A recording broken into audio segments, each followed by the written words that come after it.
Tensions between the United States and Venezuela have reignited speculation about the potential deployment of Russian Tu-160 strategic bombers to Latin America.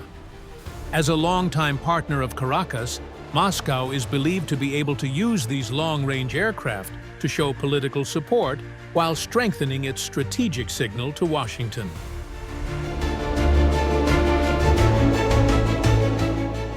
Russia has previously sent Tu-160s to Venezuela several times, including in September 2008, November 2013, and December 2018. These deployments took place amid increasing U.S. pressure on President Nicolas Maduro's administration, including the option of military intervention, which was openly considered by the Donald Trump administration. The presence of the Tu-160 has symbolic and strategic implications. Each bomber can carry up to 12 cruise missiles, including conventional KH-101 variants and KH-102 variants with nuclear warheads, which could theoretically reach most of the U.S. mainland from Venezuelan airspace.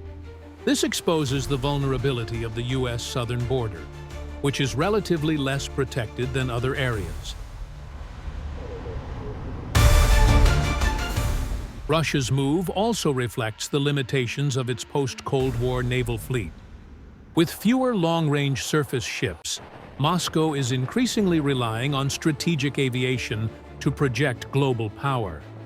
The deployment of Tu-160s to Latin America is therefore a key instrument for demonstrating Russia's military presence outside Europe and Asia. The Tu-160 fleet itself is undergoing modernization. The first post-Soviet-era aircraft made its maiden flight in January 2022, and production will be expanded in 2023. Russia is targeting around 70 units, as it needs to replace older Tu-95 MS aircraft, some of which were damaged during the conflict in Ukraine. Last June, the Tu-160 was reported to have launched missiles in a real combat operation for the first time.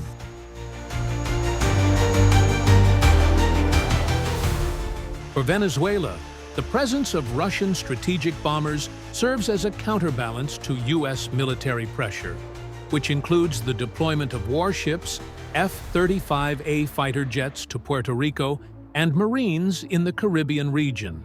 Although temporary, this move sends a message that Moscow is prepared to use its strategic assets to support its political allies. However, analysts believe that the presence of the Tu-160 does not necessarily mean that Russia intends to become directly involved in the conflict in Latin America.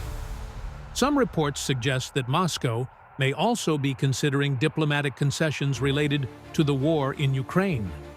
Thus, any deployment of the Tu-160 to Venezuela serves a dual purpose, as a show of military force and an instrument of geopolitical negotiation.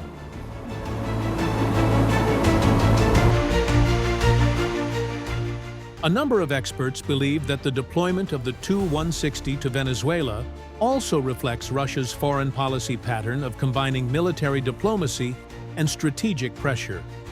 The presence of long-range assets in Latin America gives Moscow the opportunity to demonstrate its global capabilities, even though its actual involvement in regional conflicts is still considered minimal.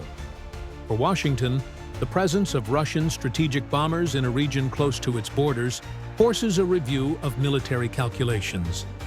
The United States has so far focused on balancing power in Eastern Europe and the Indo-Pacific, so Russia's deployment in the Western Hemisphere has the potential to add a new dimension to geopolitical competition.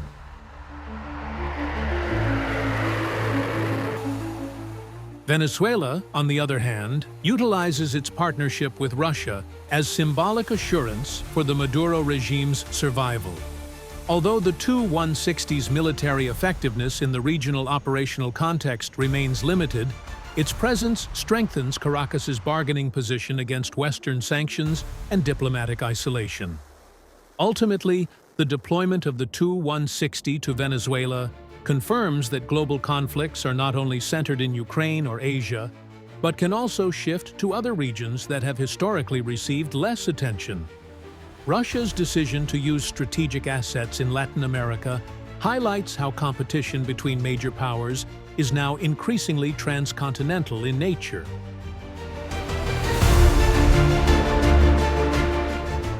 For Russia, projecting power into Latin America has greater strategic value than simply demonstrating military strength.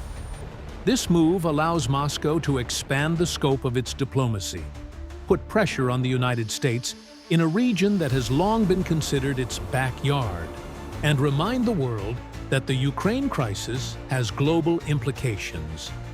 Meanwhile, for the United States and its regional allies, every deployment of the Tu-160 demands increased vigilance. The presence of long-range bombers with nuclear capabilities in the Caribbean adds a new dimension to the security dynamic, although the chances of direct escalation remain limited. Thus, the deployment of Russian Tu-160s to Venezuela can be understood not merely as a military move, but as a political signal and a balancing strategy. This action confirms that 21st-century geopolitical competition will take place on a global scale, involving regions that were previously outside the main focus of major powers. The deployment of Russian Tu-160s to Venezuela marks a new chapter in global geopolitical dynamics, in which major powers are no longer limited to traditional arenas such as Eastern Europe and the Asia-Pacific.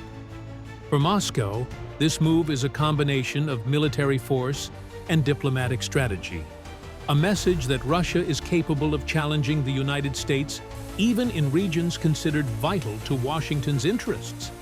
The presence of strategic bombers in Latin America not only raises Venezuela's profile as an ally, but also shows that Russia is willing to project its power from afar to assert its position on the international stage.